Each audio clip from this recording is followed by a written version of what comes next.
Hello, in front of me I've got Realme Narzo 50i Prime. In this video I'll show you how to use Google Assistant on lock screen.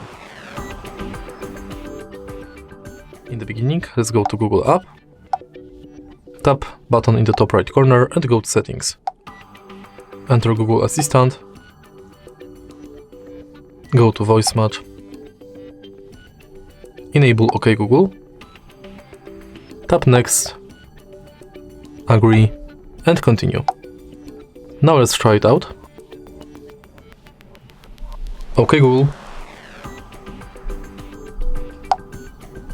Now when we are sure it's working, let's go back and enter lock screen. Make sure that this function is enabled, and now you can simply lock the screen and say, OK Google, what's the weather like tomorrow? It'll be partly cloudy with a high of 81 and a low of 63. And that's it. If you find this video helpful, please leave a like, comment and subscribe.